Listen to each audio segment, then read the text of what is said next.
You walk into a room and people watch you, silently trying to figure out what drives you, what scares you, what you want. Their eyes search for a clue, a flicker on your face, a hint in your tone, a break in your posture. If they can't read you, they can't control you. And that is real power, because influence happens in the gaps where speech stops and silence begins, where presence outweighs performance, where control over emotion drives respect, not attention.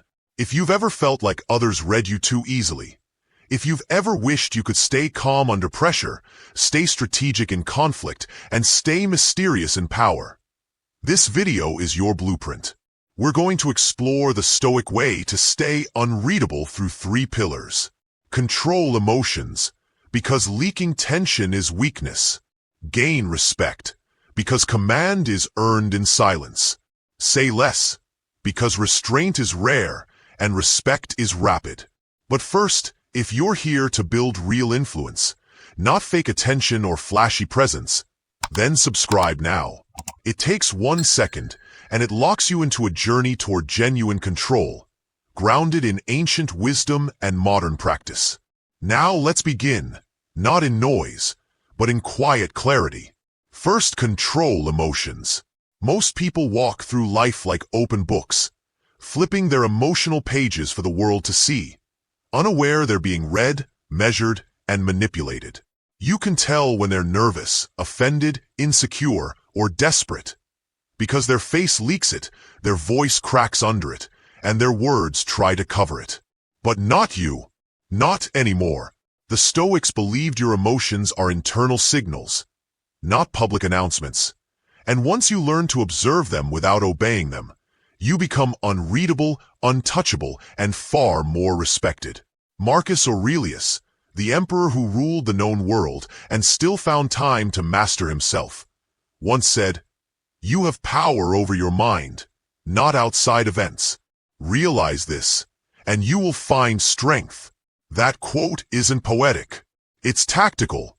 It means when the pressure rises, you don't react, you pause. When someone provokes you, you don't flare up, you study them. When your heart races, your face doesn't move. You become the calm in the storm. And people notice, because real strength doesn't show off. It restrains. The first step is awareness, catching the surge of emotion before it becomes a reaction. Then comes the pause, one breath that interrupts the pattern.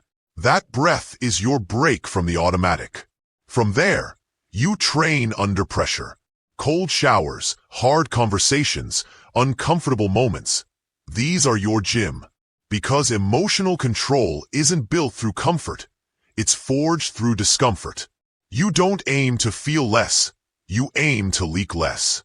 You become emotionally literate, but publicly unreadable. And when others can't read you, they can't own you. You no longer offer them emotional handles to pull. You offer presence, power, poise. This is where the Stoic begins. Not by pretending to be stone, but by mastering the fire underneath and deciding exactly when, how, or if the world ever gets to see it. Second, gain respect. Respect isn't something you ask for. It's something people give you when they sense you don't need it to function. And the truth is, most people broadcast their need for approval without even realizing it. Through over-explaining, over-apologizing, chasing laughs, and constantly trying to prove their worth. But the Stoic earns respect in silence. He doesn't demand attention. He draws it by how grounded he is when others are shaking. He doesn't perform his competence. He lets outcomes do the speaking. Respect begins the moment you stop trying to be impressive and start becoming intentional. You show up not louder, but clearer. You say less, and suddenly people lean in when you speak. You don't fill silence with chatter. You let the silence work for you. Marcus Aurelius never needed a crown to prove his authority. It was how he walked, how he listened, how he stayed calm in the face of chaos that made others follow him. You build that same energy when you stop moving from insecurity and start moving from principle. when your actions match your values, and your words are chosen instead of thrown, people begin to feel your presence long before you even speak. It's in your posture, in the steadiness of your eye contact, in your refusal to emotionally chase or defend yourself. You gain respect by being predictable in your character, but unpredictable in your strategy.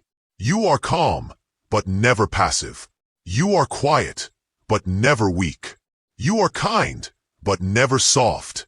And most importantly, you are not interested in being liked. You are invested in being whole.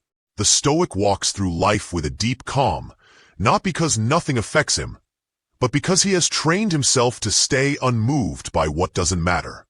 When you stop explaining yourself to those who don't deserve access, when you act with clarity instead of emotion, and when you master your energy instead of managing impressions, you become magnetic. People notice not just what you say, but what you don't say. They respect not your noise, but your discipline. And in a world where everyone is performing for attention, the one who moves in silence becomes the one who leads with gravity. So walk like a man who has nothing to prove. Speak like someone who values clarity more than applause. Hold your time and your focus like rare currency. And above all, earn your own respect first, because once you carry that, the world follows your lead. Third, say less. Silence isn't the absence of communication. It's often the most powerful message in the room. And yet, most people fear it. They rush to fill every quiet moment, afraid that stillness will make them look awkward, weak, or forgettable. But the Stoic knows that in silence, power accumulates. Every unnecessary word you don't speak preserves energy, maintains mystique, and builds presence.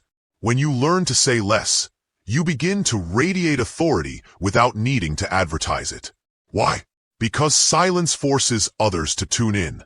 It gives weight to your words when you finally choose to speak.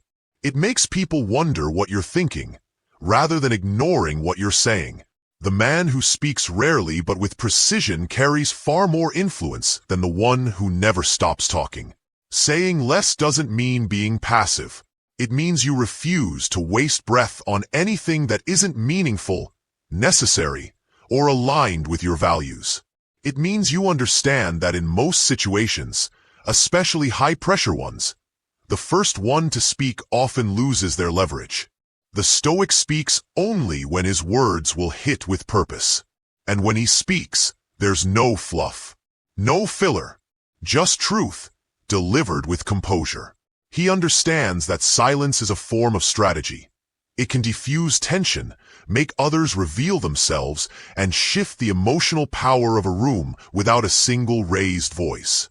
You listen longer, observe deeper, and let others show their hand while you keep yours close. You don't react, you study. You don't argue, you question.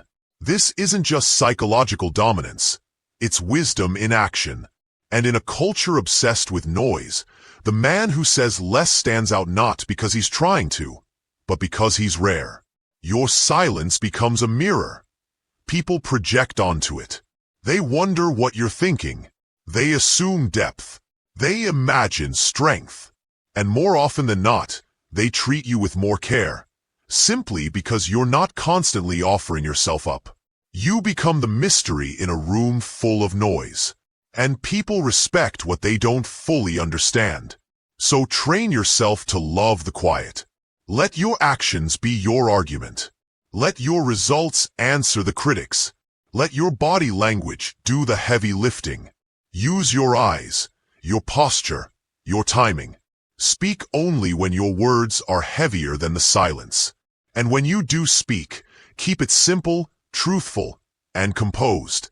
Avoid explaining yourself unless it serves a purpose.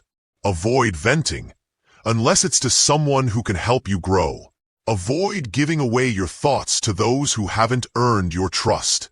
And avoid jumping into every conversation like it's an invitation to prove yourself. Remember, you are not here to perform. You are here to live with intention.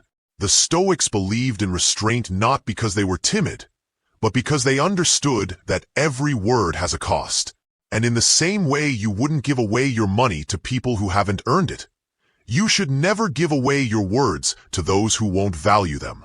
When you say less, you become more. More present, more composed, more respected, more impactful, and in time, more powerful. Because in the end, it's not the man who speaks the most that is remembered. It's the man who speaks the least, but says the most when he does. 4. Master stillness in chaos.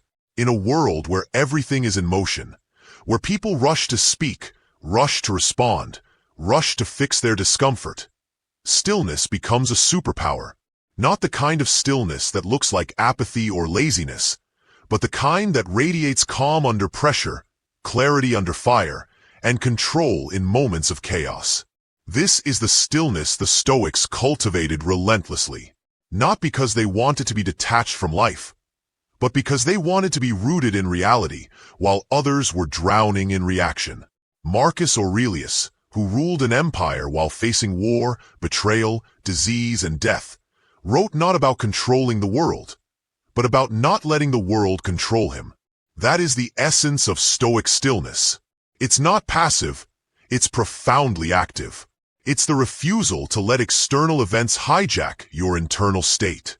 And in today's world, this ability is more powerful than ever. Because the truth is, most people live in permanent reaction mode. A notification, a glance, a comment, a delay, it all sets them off. They wear their reactions on their face, they spill them out through anxious chatter, and they spend hours afterward trying to recover.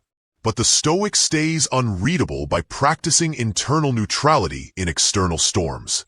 Imagine walking into a room where tempers are flaring, stress is high, and everyone is trying to be louder, faster, more dominant.